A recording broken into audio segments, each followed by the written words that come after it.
Bonjour Rebecca Ligueri. Bonjour, bonjour à tous.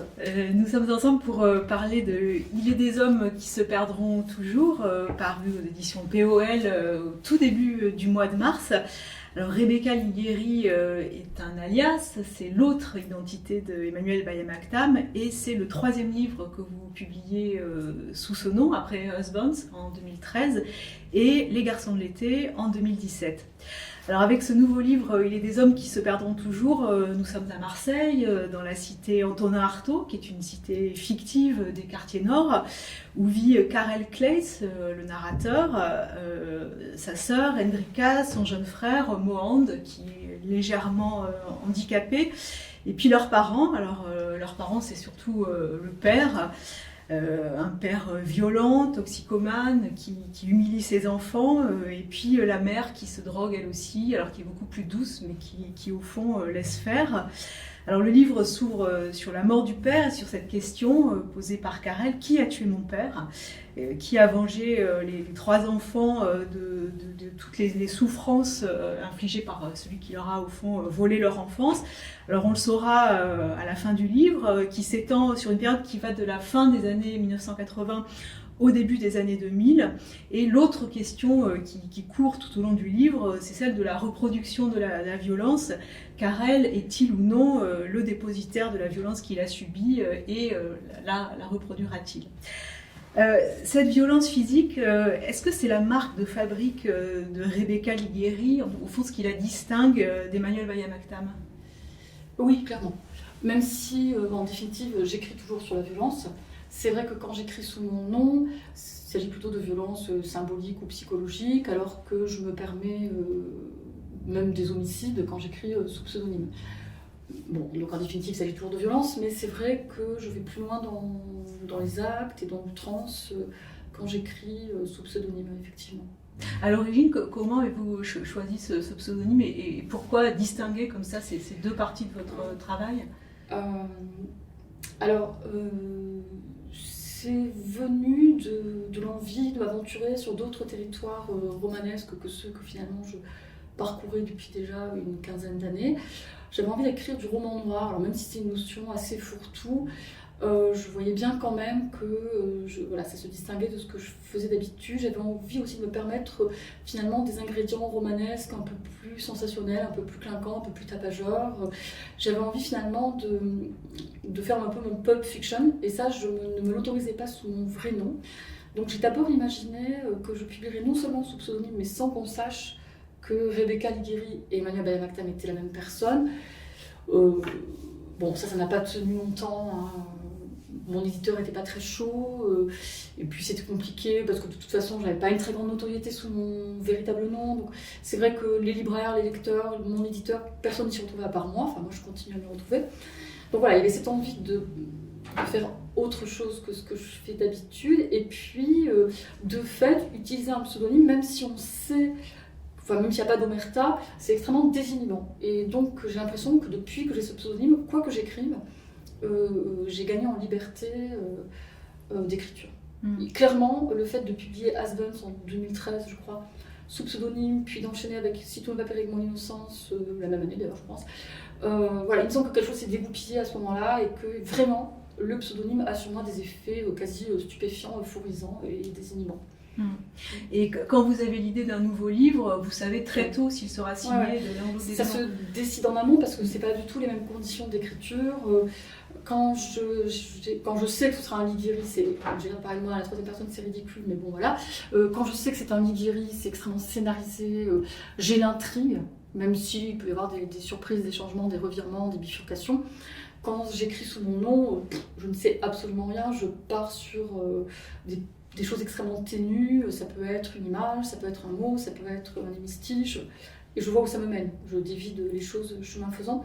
Alors que quand je publie et quand je sais que ce sera un Rebecca Ligueri, j'ai les grandes étapes du récit. Avec, comme je vous disais, des choses qui peuvent un peu changer, et mon unité quand j'écris, quand je sais que c'est un Ligueri, c'est vraiment la scène. Alors que quand j'écris sous le nom de Bayamaktam, mon unité à la limite, c'est la phrase ou la proposition. Enfin, voilà, c'est pas la même échelle en fait. Ce qui ne veut pas dire que je lâche sur l'écriture quand je publie sous pseudonyme. Hein. Je pense que dans tous les cas, l'écriture m'importe. Mais j'ai plus d'efficacité romanesque, je pense, quand je publie sous pseudonyme. Et assez récemment, un critique littéraire, Philippe Lançon, a trouvé une formule que je trouve très juste.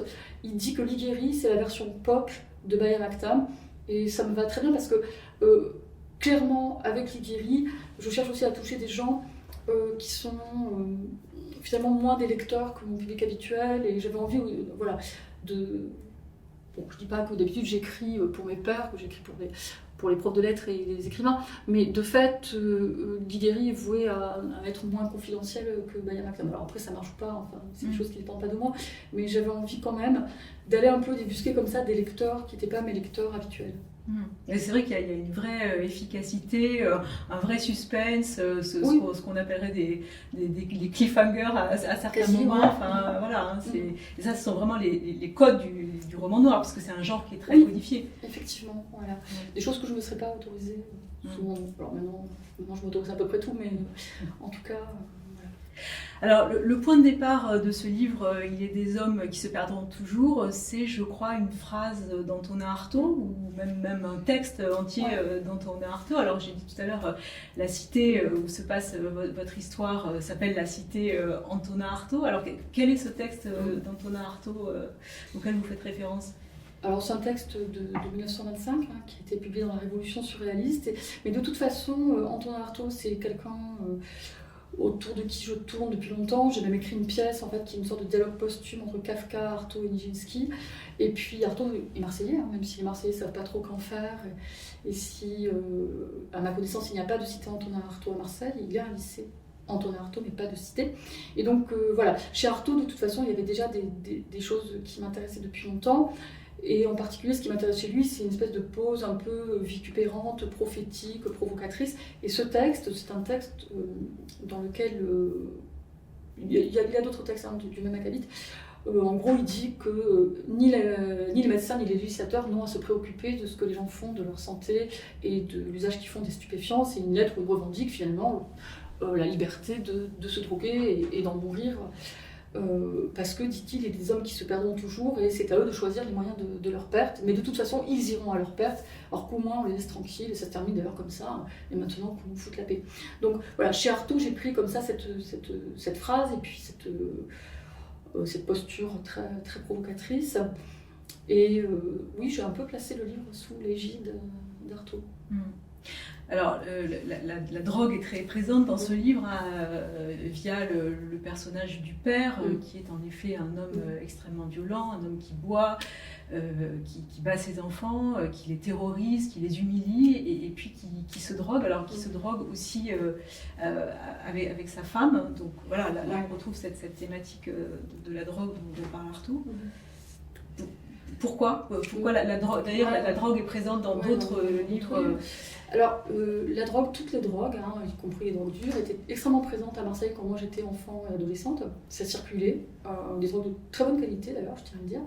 Je ne sais pas ce qu'il en est aujourd'hui, enfin, j'imagine que oui, mais enfin, peut-être que c'était moins disponible, moins accessible que quand j'avais 15, 16, 17 ans.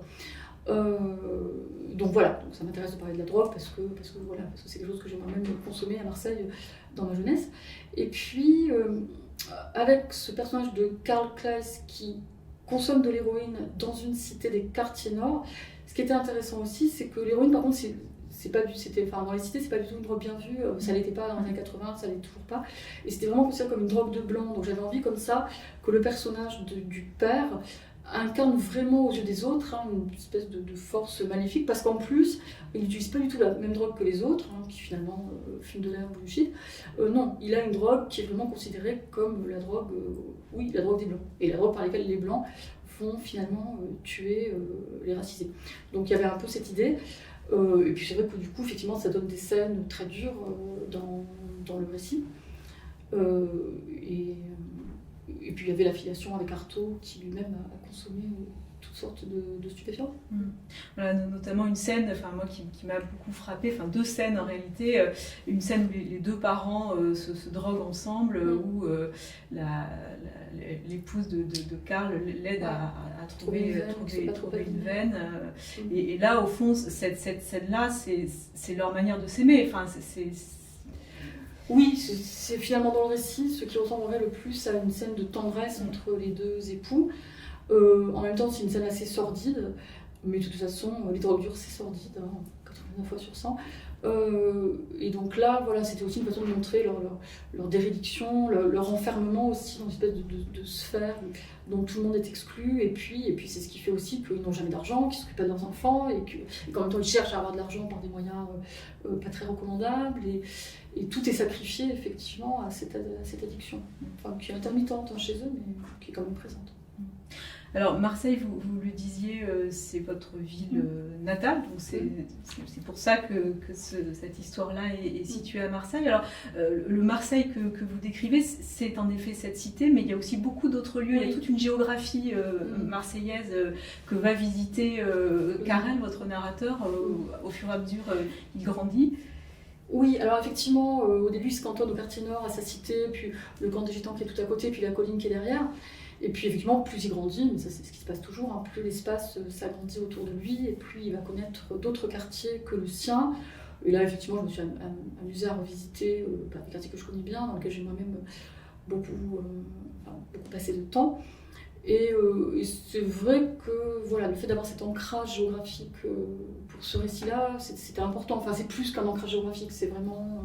je pense pas que j'aurais pu situer le récit ailleurs qu'à Marseille, qui en plus est la seule ville dont j'ai une connaissance un peu intime. Je connais très mal Paris, je connais très mal Villejuif où je vis pourtant. Voilà, la seule ville que je peux déplier comme ça mentalement, c'est Marseille. Alors il y a en effet cette cité qui est inspirée de cités existantes mais qui est une cité fictive. Cette cité elle a la particularité d'être adossée à la colline. Après il y a la ville s'arrête. Et puis juste à côté il y a ce que vous appelez le passage 50 qui est une sorte de bidonville dans lequel habitent des gitans sédentarisés qui vont devenir la seconde famille de Carrel et de sa sœur et de son frère. Alors là, bon, il se trouve que moi je vais souvent dans le 14e arrondissement, donc dans les quartiers nord de Marseille, et qu'il y a énormément de gitans sédentarisés, mais il y en a dans des tas de villes de France. Hein. Et bon, donc j'avais déjà quand même pas mal d'observations et de documentation à ma disposition. Et puis par ailleurs, donc j'habite Villejuif aujourd'hui, et à Villejuif pendant des années, ça n'existe plus aujourd'hui, il y a eu ce qu'on appelait le passage 60, qui était un bidonville où vivaient des gens du voyage, pas des gitans, plutôt des manouches d'Europe du Nord, et puis beaucoup de Portugais aussi. Enfin, c'était vraiment un lieu de relégation pour les plus pauvres des plus pauvres. Et j'ai des amis qui y ont grandi, et donc du coup, ils m'ont toujours beaucoup parlé, et j'ai fait revivre ce passage, voilà, en le déplaçant de Villejuif à Marseille, en l'appelant passage 50 ou il l'appelait passage 60. Mais de fait, j'avais là aussi beaucoup de témoignages de la façon dont on pouvait vivre. Alors, c'est plus ancien le passage 60 à Villejuif, hein, c'est plutôt les années 50-60, mais bon, voilà, j'ai transposé et ça a donné ce passage. Et donc ça veut dire que quand vous écrivez, il y a quand même une sorte de matériau documentaire. Oui. Clairement, bon, moi je tiens l'autobiographie très à distance, hein, je ne raconte pas directement ma vie, mais en même temps, il y a quand même des choses qui sont autobiographiques dans cette histoire, et puis surtout, voilà, j'écoute beaucoup ce que peuvent me raconter mes proches, et évidemment, j'ai des témoignages de première main qui m'inspirent. Alors, je voulais vous proposer de lire peut-être un premier extrait. C'est le moment où Mohand, donc le plus jeune frère de la fratrie, découvre ce fameux passage 50 que son frère a découvert avant lui. Sur le toit du monde, le 26 mai 1993, Mohand découvre à son tour le passage 50. Rien n'y a changé depuis ma première visite, sauf que justement, je n'y suis plus un visiteur. À l'exception notable de Yolanda, les gitans me traitent comme l'un des leurs. Ils n'ont d'ailleurs pas mis longtemps à m'envoyer nettoyer les pare-brises au feu rouge avec l'un ou l'autre des enfants sastres. Selon Jacinto, ça marche d'autant mieux que l'enfant est mignon. Les gens s'attendrissent et filent leurs petites pièces. De fait, il n'est pas rare que les conducteurs assortissent leur obole d'un mot gentil sur mes beaux yeux, bien que j'ai salopé leurs vitres avec mon éponge ruisselante d'eau noire. Rudy est formel, ils veulent te niquer, mon frère. À force de jeux et de vagabondage partagé, Rudy est effectivement devenu un frère pour moi, bien que nos chemins aient bifurqué après l'école primaire. À moi le collège, à lui une section d'éducation spécialisée où il attend impatiemment d'avoir 16 ans pour fuir définitivement l'institution. À 15 ans, tous les deux, tous les trois, en comptant Cheyenne, nous laissons désormais le nettoyage des pare-brises à une nouvelle escouade d'enfants plus jeunes. Quand il n'est pas dans son école, Rudy fait un peu de mécanique avec son père. Il vend aux puces aussi, et il n'est pas rare que je passe mon dimanche avec lui sur le stand. Enfin, le stand, c'est vite dit, plutôt une bâche sur laquelle nous avons étalé des jantes et des enjoliveurs. Monde est parfaitement au courant de mes accointances avec les gitans, et ça fait longtemps qu'il me tanne pour que je l'emmène au camp. Si Lubna n'était pas là, je l'aurais fait depuis un moment, mais autant Hendrika et moi sommes libres de nos allées et venues, autant elle s'efforce, autant que possible, de maintenir Mohand dans son orbite débilitante. Il est fragile. Il y a des tas de microbes chez les gitans, il va encore choper un truc. N'importe quoi. C'est super propre chez eux, je te signale. Plus propre qu'ici. J'ai toujours vu les enfants du passage balancer avec enthousiasme d'énormes sacs poubelles sur la voie publique, sans se soucier des emplacements ou des bennes dédiées à cet effet, mais c'était leur façon de maintenir la saleté à l'extérieur, dans le monde impur des gadgets. Dans l'enceinte du camp proprement dit, s'appliquent des règles d'hygiène à la fois drastiques et opaques. J'ai renoncé à y voir clair, mais je constate que les femmes du camp, Yolanda comprise, passent leur temps à nettoyer leur caravane et à laver leur linge en séparant scrupuleusement les vêtements du bas des vêtements du haut. Ça n'empêche pas les enfants d'avoir souvent les ongles noirs et les cheveux emmêlés. Inversement, ma mère nous tient tous les trois à peu près propres, mais fait très rarement le ménage. Je dors sur des draps raides de crasse et mange sur une table où traînent les reliefs du repas de la veille, ce qui serait impensable pour Yolanda, Sarah ou Dadine. Alors, avant que Karel et ses frères et sœurs franchissent au fond cette frontière, il y avait une sorte de mur qui séparait les gitans des gens de la cité. Et puis finalement, c'est comme s'ils brisaient un tabou. Enfin, il y a quelque chose. Ils franchissent une frontière en réalité. Oui, alors il y a 1 kilomètre qui sépare la cité du camp, mais en même temps, les gens ne se rencontrent pas et ne se fréquentent pas. Alors ça, c'était le cas au passage 60 dont je parle.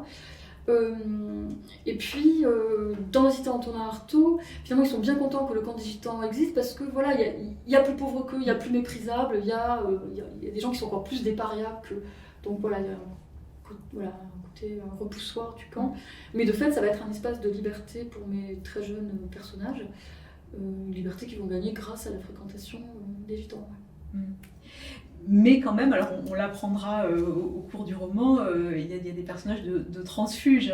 Voilà, parce qu'il y a notamment Choucha, qui est donc la voisine de Karel et de sa famille, qui, on va l'apprendre, est née. La sœur de Jacinto, qui est une gitane, mais qui n'en parle à personne, qui fait comme si elle ne les connaissait pas. Ouais. Voilà, puis il y a une transfuge aussi de l'autre côté, mais on va peut-être pas tout révéler. C'est curieux parce qu'en lisant cette partie du roman, le personnage de Choucha, je me suis dit qu'il pourrait aussi bien figurer dans un livre signé Emmanuel Bayamaktam. Ça parce qu'elle est grosse. Oui, c'est vrai. Elle n'est pas grosse, elle est généreuse, elle a une poitrine très généreuse et elle évoque des personnages qui existent effectivement dans mes autres romans. Oui, alors effectivement, Choucha, qui est objet de désir de la part de ton narrateur, elle est très grosse, très masculine.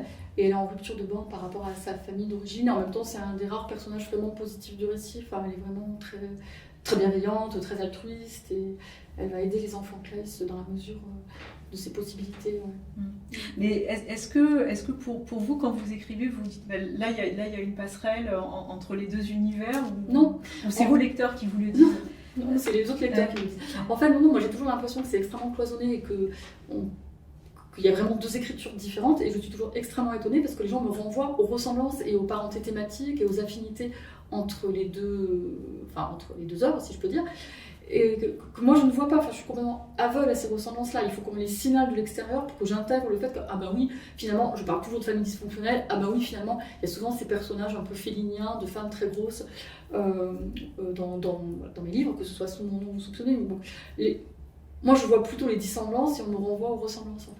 Puis il y a quand même le thème de l'adolescence. Alors, il y a quand même le thème de l'adolescence, et effectivement, mais c'est vrai que quasi tous mes derniers livres ont des personnages très jeunes. Cela dit, il m'est arrivé aussi d'écrire avec des personnages très vieux. Enfin, je ne me cantonne pas à ces années-là, mais en même temps, sur le plan romanesque, elles sont tellement intéressantes que, évidemment, j'ai souvent des personnages qui ont 15, 16, 17 ans, avec la radicalité qu'on peut avoir à cet âge-là, et puis la malléabilité qu'on peut avoir à cet âge-là. Je me suis dit en lisant ce livre, en effet c'est un roman noir, mais c'est aussi une tragédie au sens de la tragédie antique, hein, puisque au fond, je disais tout à l'heure, il y a cette question de la reproduction de la violence. Au fond, c'est comme s'il y avait un oracle, et d'ailleurs à la fin il y a un personnage qui s'appelle DJ Oracle. Est-ce que vous aviez ça en tête aussi? Alors non, pas au préalable, enfin. Je pensais pas à tragédie grecque, mais je savais que je m'acheminais vers une fin tragique, je savais exactement ce qu'elle serait. Et je voulais effectivement l'annoncer, enfin la faire clignoter un petit peu à plusieurs endroits du récit. Après, voilà, c'est à peu près, je pense, non, je pensais pas du tout tragédie antique grecque en écrivant ce livre. On parlait à l'instant des points communs entre les deux univers. Il y a souvent chez vous quand même une envie d'écrire depuis les marges, une envie de donner la parole aux sans grade, aux mal aimés. Pourquoi? Alors, est-ce que c'est un choix politique, ou est-ce que parce que tout simplement d'un point de vue romanesque c'est plus intéressant? Je ne l'ai pas vraiment théorisé ni conscientisé, hein, mais de fait, hein, voilà, j'ai toujours eu des personnages effectivement de marginaux.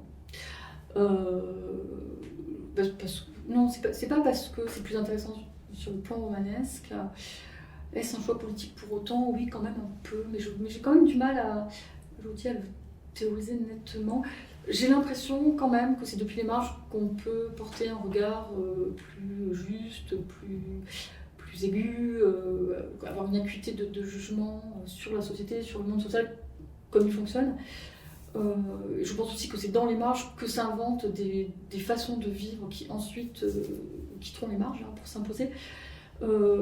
Et par ailleurs, oui, ça m'intéresse, hein, toutes ces vies de l'ombre, toutes ces vies finalement qui n'intéressent pas grand monde. Moi, ça m'intéresse, oui, c'est sûr. Et ces personnages-là, vous ne les surplombez jamais.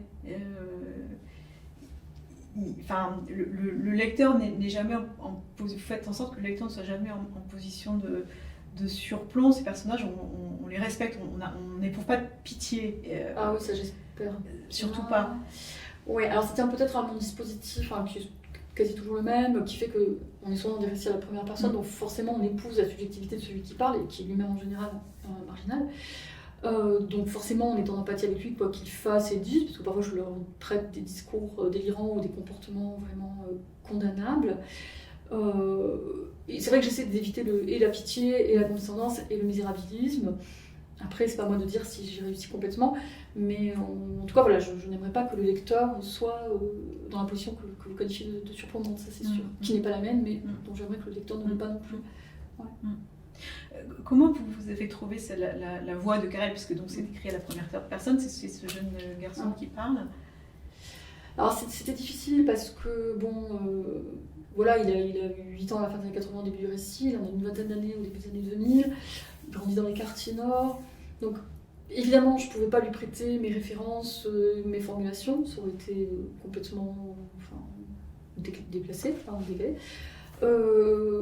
Alors voilà, j'ai essayé de faire en sorte que ça sonne juste, et en même temps j'en ai fait quand même ce que ses frères et sœurs qualifient d'intellectuel, c'est-à-dire c'est quand même quelqu'un qui lit, qui aurait eu une appétence pour les études et pour la littérature, même si on lui a un peu coupé les jambes.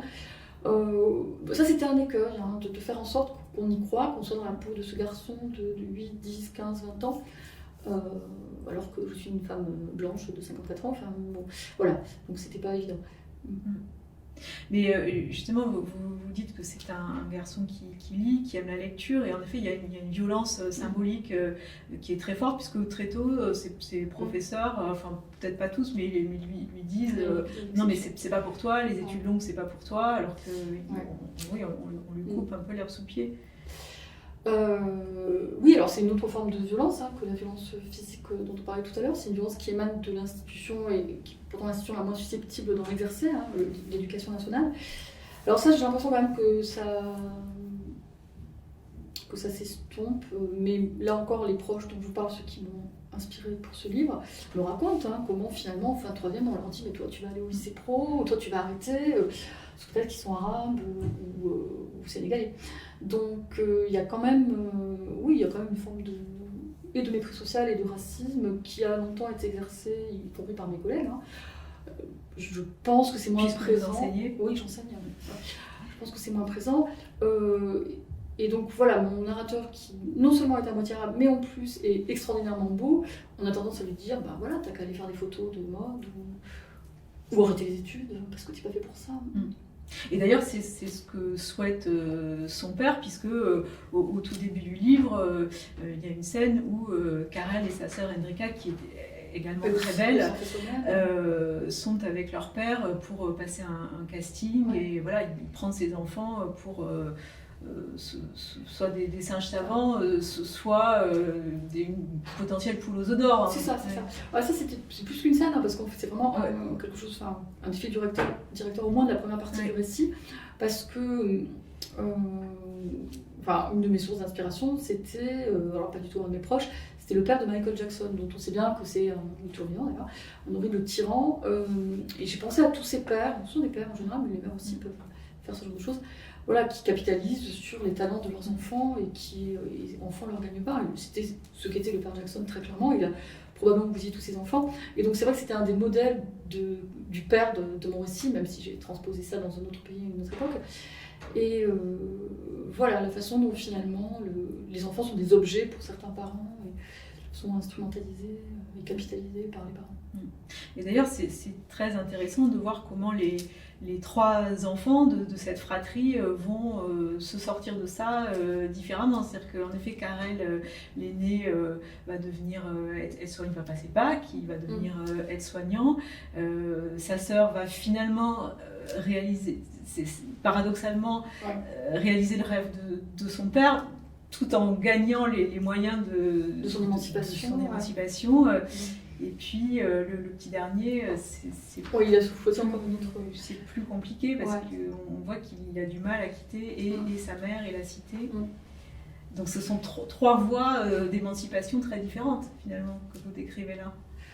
Oui, mais des voies d'émancipation quand même, alors très relatives, puisqu'effectivement, comme vous dites, le dernier ne quittera pas vraiment la cité, tout en devenant quand même bien autre chose que ce que son père avait prévu pour lui, et même le héros, le personnage principal, le narrateur, il est aide-soignant à la fin du récit, mais enfin on voit bien qu'il sera infirmier et qu'il peut encore grimper un peu comme ça dans l'échelle sociale. Bon, en tout cas, voilà, ils s'en sortent quand même si chacun à sa façon. Pourquoi avez-vous choisi cette période de la fin des années 80 au tournant des années 2000 ? C'est important le passage à l'an 2000 Oui, voilà, c'était vraiment le moment que j'avais envie de saisir. D'abord, je voulais... alors ça ne correspond pas tout à fait à...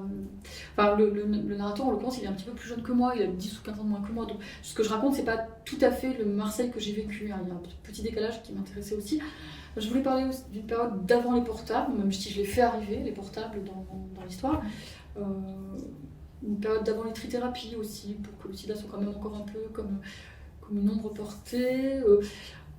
Puis je voulais parler de Marseille telle que je l'ai connue et pas de Marseille telle qu'elle est aujourd'hui. Donc voilà, j'avais vraiment envie de saisir ce moment de changement parce que les années 2000, je ne sais pas comment vous les avez vécues, moi j'ai vraiment vécu ça comme un changement radical. Et voilà, il y a tout ce questionnement pour mon personnage principal. Est-ce que moi aussi je vais réussir à changer ou est-ce que les autres vont changer, les autres vont aller vers les années 2000 et puis moi je vais rester bloquée au XXe siècle. Enfin, il y a tout ce questionnement sur comment on change, qui change, à quelle vitesse on le fait, est-ce qu'on suit le mouvement ou pas. Enfin, voilà. C'était des années que moi j'ai vécu comme des années de changement à titre personnel et puis à titre sociétal. Et puis la musique est extrêmement importante dans ce roman. Alors là aussi c'est la musique vraiment de ces années-là. Certains chapitres portent même le titre d'une chanson, une histoire importante, c'est Rose Ramazzotti, Sauver l'amour, voilà. Tu me fais peur. Voilà. Alors quelle est l'importance de la musique dans ce roman ? Là elle est capitale. C'est-à-dire que c'est vraiment... à l'aube même du projet, je voulais écrire un livre hommage à toutes ces chansons qui nous ont construits. Je voulais d'ailleurs que chaque chapitre porte un titre de chanson, et puis finalement, j'ai pas réussi. Enfin, il y a des moments où ça aurait été trop artificiel, quoi, où j'aurais essayé de faire coller le chapitre au titre, ou le titre au chapitre, enfin, ça marchait pas. Donc j'ai réussi pour pas mal de chapitres, mais pas pour tous. Donc il y a une espèce de bande-son comme ça, de la fin des années 80 au début des années 2000, qui sont des chansons que moi-même j'ai écoutées, que tout le monde connaît, je pense, quel que soit l'âge, parce que même si certaines sont très années 80, je crois qu'il suffit d'allumer Nostalgie et on les entend. Finalement, c'est la culture de mes personnages. Hein, et c'est une vraie culture. Et c'est une culture importante. Et donc, voilà, j'ai conçu le livre comme une sorte de tribute à Michael Jackson, à Marvin Gaye, mais aussi à Céline Dion, mais aussi à Richard Cochiant. Enfin, embrassant comme ça tout ce que j'ai moi-même écouté, tout ce que j'écoute encore, et tout ce que mes personnages auraient possiblement pu écouter en grandissant comme ça à Marseille. Donc Ayam, par exemple. Ayam, oui, Né sous la même étoile. Oui, alors l'album L'école du micro d'argent, que moi finalement j'ai pas tellement écouté au moment de sa sortie, parce que c'est le moment où je quittais Marseille, hein, au début des années 90, où moi j'étais plus trop à Marseille. J'ai beaucoup écouté par la suite, et il y a des chansons, il y a au moins 3 chansons de l'album, Demain c'est loin, Né sous la même étoile, et surtout Petit frère, qui m'ont inspiré, je vais dire, au moins un quart du livre. Enfin, c'est des chansons auxquelles je dois beaucoup. Et je répète, bizarrement, je ne les ai pas tellement écoutées dans ma jeunesse marseillaise, je les ai écoutées plus tard, et je les ai aimées plus tard, mais elles sont... voilà, je voulais rendre hommage entre autres à Ayam. Ouais. Et je pense que ces chansons... enfin, évidemment, moi, elles n'entraient pas du tout en résonance avec mon vécu, mais je connais des gens pour qui elles ont eu une importance déterminante.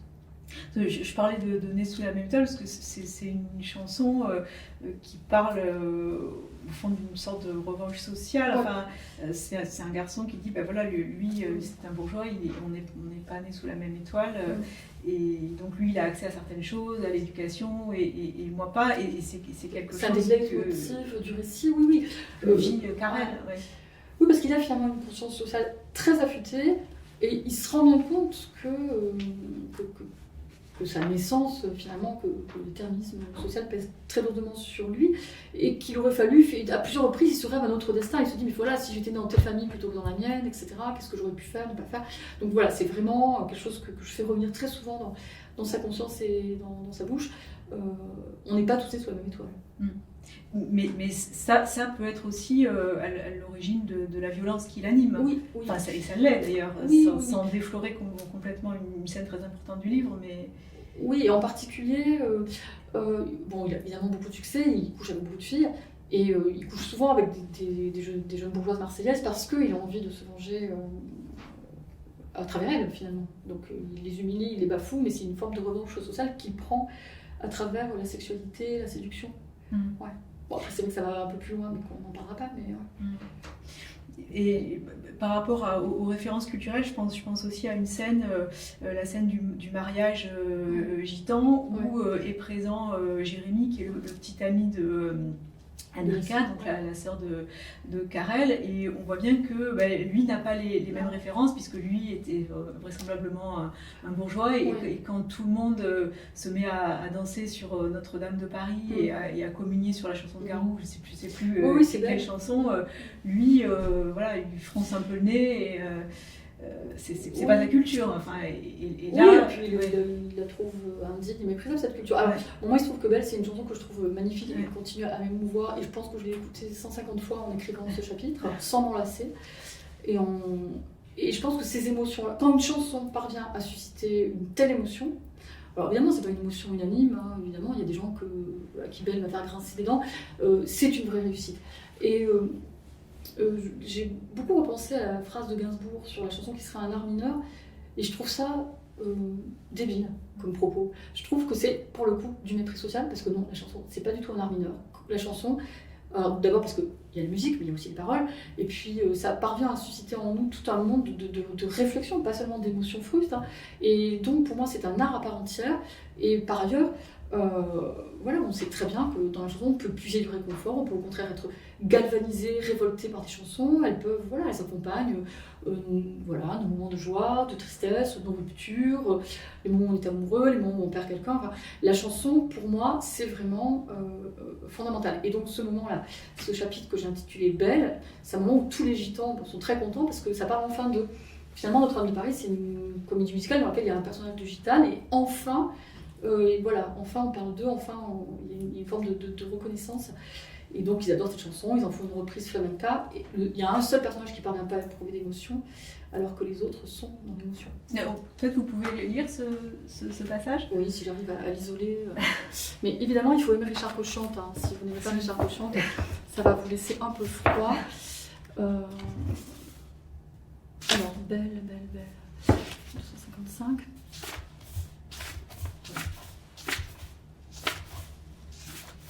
Ouais. L'orchestre se lance dans une mélodie que je peine à reconnaître, mais soudain ça fait tilt. Au passage 50, tout le monde s'est récemment entiché de la comédie musicale Notre-Dame de Paris. La seule présence d'Esmeralda leur a suffi, et depuis un an, ça vocifère du Richard Cochante d'une caravane à l'autre. Mais je n'aurais jamais imaginé en entendre une version flamenca. Hop, Choucha vient de grimper sur scène à son tour. Pas besoin de micro, ni même d'un temps de concertation avec les musiciens pour qu'elle entonne les paroles de leur air favori à tous. Belle, c'est un mot qu'on dirait inventé pour elle. Quand elle danse et qu'elle met son corps à jour, tel un oiseau qui étend ses ailes pour s'envoler, alors je sens l'enfer s'ouvrir sous mes pieds. Autant Jérémie a paru sincèrement bluffé par les morceaux précédents, autant Belle le plonge dans une consternation gênée. Autour de nous, au contraire, tout le monde connaît les paroles par cœur et chante avec une dévotion proche de l'extase. J'ai posé mes yeux sous sa robe de gitane, à quoi me sert encore de prier Notre-Dame. Rudy a porté la main de Priscilla jusqu'à son cœur et son regard dit avec assez d'éloquence qu'il lui dédie cette hymne à la beauté d'une jeune gitane. Ce serait à mourir de rire si ce n'était pas complètement bouleversant. Et les larmes me montent aux yeux, tandis que le chœur et l'orchestre s'acheminent vers la fin de la chanson. À ma droite, Jérémie est pris d'un fou rire qu'il tente de partager avec moi, et toute la sympathie que j'avais réussi à avoir pour lui se volatilise instantanément. Je suis désolée pour Géré, mais en matière de musique, il ne suffit pas d'avoir bon goût. Il faut aussi être capable de reconnaître une émotion unanime et le tour de force qui consiste à la susciter. Sans un regard pour lui, je me joins aux autres pour chanter avec ferveur. Ô Lucifer, ou laisse-moi rien qu'une fois glisser mes doigts dans les cheveux d'Esmeralda. Fin du morceau, la salle explose en applaudissements et cris d'enthousiasme, tandis que Rudy soulève dans ses bras puissants son Esmeralda à lui, rayonnante sous sa triple couche de fond de teint ocre.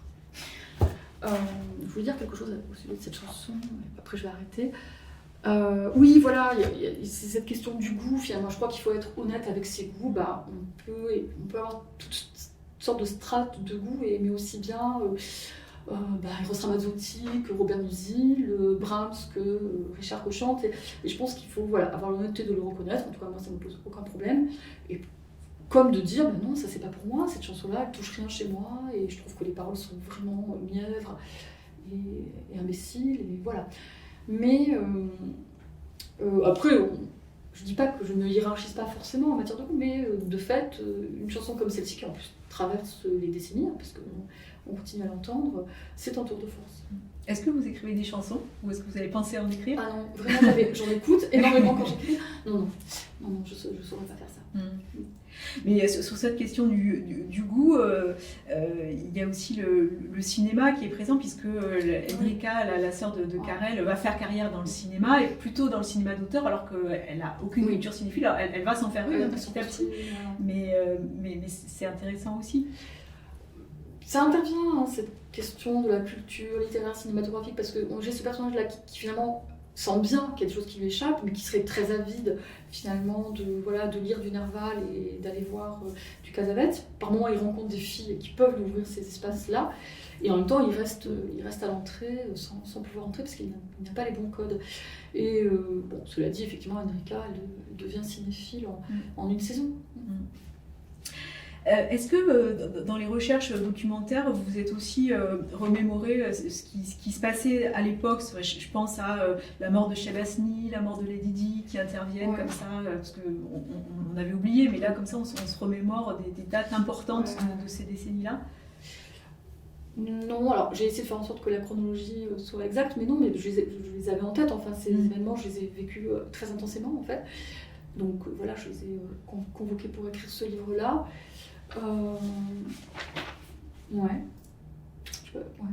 Et il y a une autre date très importante à la fin du livre, c'est, si je me souviens bien documenté, la victoire de Marseille en Ligue des Champions. Oui, alors le 26 mai 1993, c'est une date importante pour tous les Marseillais, mais je pense même pour d'autres que les Marseillais. Alors, en ce qui me concerne, m'intéresse absolument pas au foot, hein. Je vais pas prétendre m'y connaître, ni m'y intéresser, ça m'ennuie. Comme mon personnage d'ailleurs. Sauf que c'est beaucoup plus facile à avouer quand on est une fille que quand on est un garçon. Donc pour lui c'est inavouable, donc il fait semblant d'aimer le foot et d'aimer l'OM. Donc grandissant à Marseille dans les années 80, il n'y avait pas trop le choix. Bon, mais cela dit, ce match-là et cette date-là, j'étais pas à Marseille, mais j'ai quand même vibré. Enfin, cette victoire m'a beaucoup émue, alors que je répète, hein, vraiment, le foot ne m'intéresse pas. Et alors là, une fois de plus, j'ai posé énormément de questions à mes frères, mes sœurs, mes cousins, mes amis qui eux étaient dans la rue à Marseille ce soir-là, et tous me racontent la même chose. Ils me disent que la ville s'est embrasée d'un coup. Une première fois quand Bouli marque, et une deuxième quand le match s'arrête enfin, parce qu'il a fallu quand même tenir. Bouli marque à la 45 minutes, il faut tenir jusqu'à la fin hein, pour qu'il y ait la victoire. Donc tous me racontent la même chose, quoi. La ville qui explose de clameurs, tout le monde qui saute dans sa voiture et tout le monde qui se rue vers la mer. Et ils me racontent aussi tous la même chose, tout le monde était frère. Alors ça, évidemment, on l'a sûrement vécu en 98 et puis lors de notre dernière victoire à la Coupe du Monde. Mais là, moi, de moi, je suis restée assez distante et assez froide, alors que quand on me raconte le 26 mai 1993, ça me touche toujours beaucoup.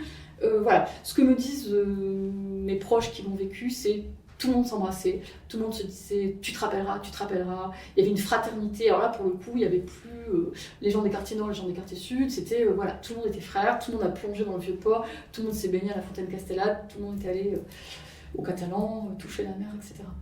Donc, sans l'avoir vécu, c'est vraiment un moment que j'ai eu aucun mal à réécrire parce qu'on me l'a tellement raconté, j'aurais tellement aimé y être.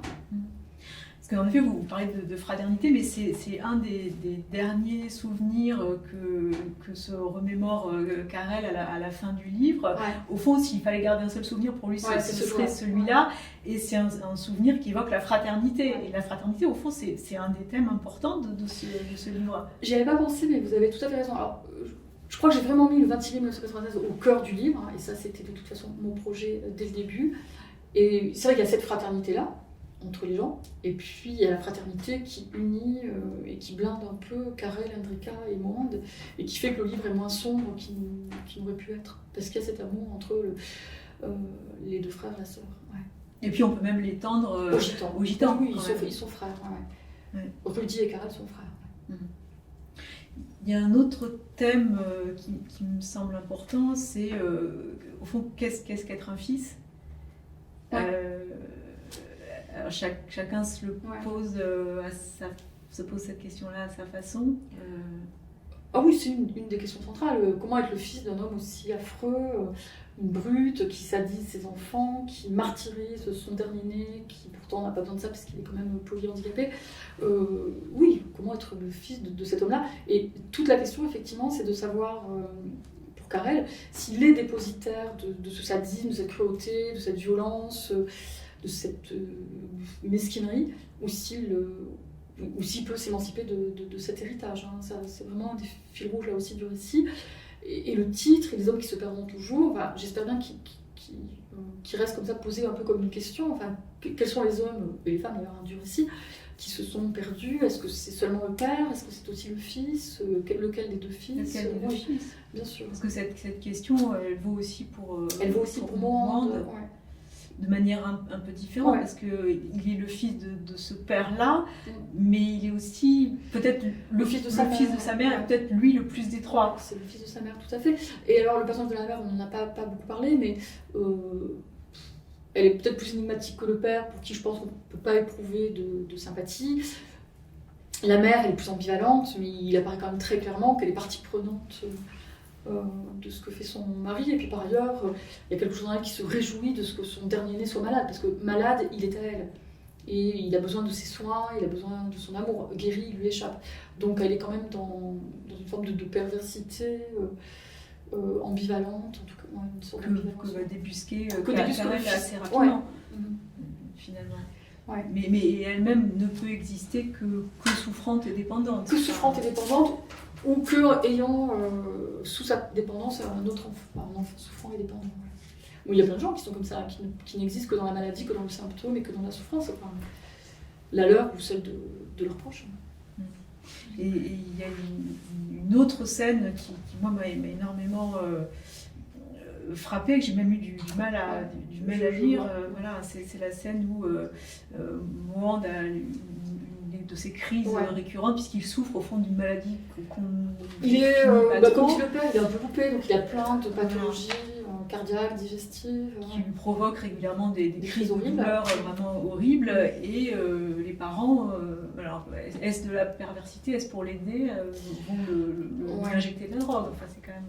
Alors bon, là j'ai fait en sorte que ce soit pas complètement tranché, même si le narrateur a son interprétation, mais c'est une scène très dure effectivement, que j'ai conçue vraiment comme une scène d'immolation et de sacrifice. Enfin, voilà, ils sacrifient leur enfant à leur propre démon obscur, et ça passe par des shoots d'héroïne effectivement.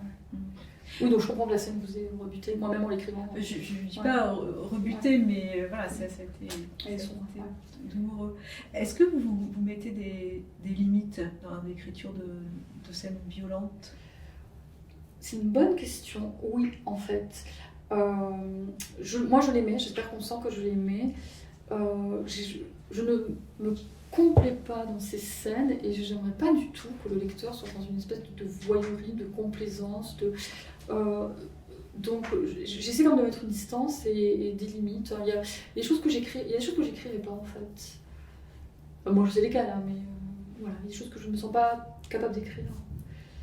Bah, il y a toujours un moment où on a le sentiment que ça passe en hors-champ, c'est-à-dire qu'on se figure quand même la chose, même si vous c'est pas écrit. même si vous ne la décrivez pas. Mais c'est pas la même chose. C'est pas la même chose. On est bien d'accord. Absolument. Ah bah si vous voulez, je vois bien qu'il faut interroger chez nous parfois l'espèce de plaisir coupable qu'on peut prendre à la lecture de faits divers horribles. Enfin, c'est pas par hasard si le fait divers fait vendre. Ça veut dire que nous y prenons un plaisir, y compris quand on nous raconte qu'une mère a défenestré son bébé ou qu'elle a étranglé, etc. Forcément, il y a du plaisir là-dedans. Un plaisir horrible, un plaisir coupable, un plaisir dont il faut avoir honte, mais ce plaisir existe. Et donc, moi, je fais très attention à ne jamais être dans ce plaisir-là et à ne pas le susciter chez le lecteur. Maintenant, on sait ce qu'on veut faire, on ne sait pas ce qu'on fait. Mais je pense qu'il faut traquer en nous quand même des formes et de sadisme et de complaisance vis-à-vis de la violence et de la souffrance. Et puis, il y a chez le lecteur, qui est par ailleurs un spectateur de cinéma ou de série, un seuil de tolérance, enfin, une tolérance à la violence qui est peut-être plus grande aujourd'hui qu'il y a quelques années, qu'il y a quelques décennies. Oui, c'est sûr. Ouais, le seuil de tolérance, c'est élevé, bien sûr. Même à travers les jeux vidéo aussi. Ouais. Est-ce que le prochain livre sera signé Rebecca Liguéry ou Emmanuel Bayamakan? Vous alternez? J'alterne strictement. Enfin, je dis ça, c'est comme si je faisais ça depuis 20 ans. Mais depuis 2013, oui, j'alterne. Ce qui rend les choses assez faciles finalement. J'écris beaucoup plus depuis que j'ai mon alias, comme vous dites.